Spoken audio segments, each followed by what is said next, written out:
Medina में रात के वक़्त बाहर के पहरे इंतहाई सख्त थे। पीछे की सिमत कोई रास्ता नहीं था क्योंकि उधर पहाड़ियों ने कुदरती हिफाजत मुहैया कर रखी थी।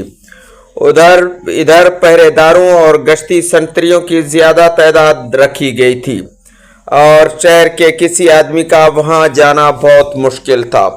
रसूल अकरम सल्लल्लाहु अलैहि वसल्लम ने नईम रजी अल्लाह तआला अन्हु के साथ अपना एक आदमी भेज दिया ताकि कोई दुश्मन उन्हें रोके नहीं। नईम रजी अल्लाह तआला अन्हु जिन्हें मदीने से कुछ दूर तक छोड़ा गया था वापस आ गए। रात का पहला पहर था जब नईम बिन मसूद रजी अल्लाह तआला अन्हु कबीला बनु कुरैजा की बस्ती में काब बिन असद के दरवाजे पर पहुंचे। दरवाजा एक गुलाम ने खोला। काब बिन असद ने कहा, नईम, तुम मुझे अच्छी तरह जानते हो, जैसे किसी सरदार को अपनी इज्जत पर फख्र होता है। कहो, मैं तुम्हारी क्या खिदमत कर सकता हूँ। नईम रजी अल्लाह तआला अन्हु ने कहा, मैं मुसलमानों के खिलाफ तुम्हारे इरादों की खबर लेने नहीं आया, बल्कि इसी मामले के सिलसिले में आया हूँ। काब ने ताज्जुब से कहा, तुम बेवकूफ़ हो, तुमने कुरैश के साथ किस भरोसे पर मुआहिदा कर लिया है। नईम रजी अल्लाह तआला अन्हु ने जवाब दिया, ये मत पूछो कि मेरे दिल में तुम्हारी हमदर्दी क्यों पैदा हुई।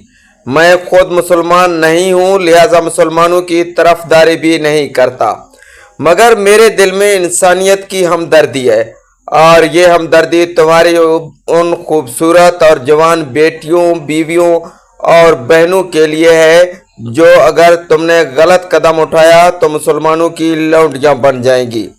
तुमने कुरैश के साथ बहुत खतरनाक मुआहिदा कर लिया है, लेकिन ये जमानत नहीं ली कि अगर कुरैश तुम्हें छोड़ गए तो तुम्हारा क्या हाल होगा।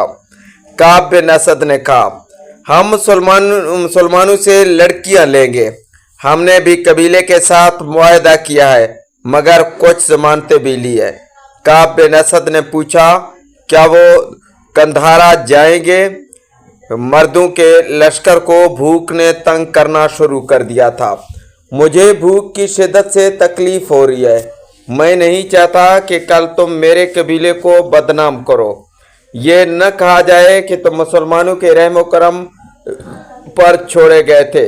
तुम मुसलमानों पर हमला करके उन्हें अपना दुश्मन बनाओगे और हम अपनी अशिया उठाकर वापस चले जाएंगे। तुमने कुरैश के साथ एक बहुत खतरनाक मुआहिदा कर लिया है।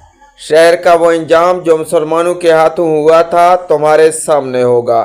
ये बात तुम्हें याद रहेगी। काब बिन असद पर खामोशी तारी हो गई। नईम रजी अल्लाह तआला अन्हु ने कहा, मैं जानता हूँ कि तुमने कुरैश से जो अनायत ली हैं, मगर वो खजांचा तुम उनसे ले रहे हो और जो खूबसूरत लड़कियाँ नक्तब ने तुम्हारे पास भेजी हैं, ये सब एक दिन मुसलमानों की मिल्कियत बन जाएंगे और तुम्हारे सर का हिसाब तुम्हारे बदन से जुड़ा होगा। काब ने पूछा, तो क्या मैं कश से मुआहिदा तोड़ दूं। नईम रजी अल्लाह तआला अन्हु ने कहा, मुआहिदा फौरन न तोड़ो, फिलहाल उन्हें नाराज मत करो, मगर अपनी हिफाजत के लिए उनसे जमानत लो। रवाज के मुताबिक उनसे कहो कि वो अपने कबीले के कुछ आदमी दे दे ताकि तुम्हें सबूत मिले कि वो मेरे बारे में मुखलिस है। रोबीन ने कहा, हाँ, तुम पहाड़ी रास्तों से जा रहे थे। उनकी मंजिल कश की तरफ थी जो बहुत दूर थी। बराह रास्ता मुख्तसर था, मगर राह में खंडर थे, इसलिए वो लंबा चक्कर लगा रहे थे। वो रात फिर तसलसल के साथ चलते रहे, मगर चुप चुप कर चलने और आम सफ़र में बड़ा फ़र्क होता है। जब वो अबू सुफियान के पास पहुँचे तो एक और रात शुरू हो चुकी थी। वक्त ने उनकी हड्डियाँ भी कमज़ोर कर दी थी और ज़बान खुश्क हो चुकी थी। कुछ पानी पीकर वो बोलने के काबिल हुए।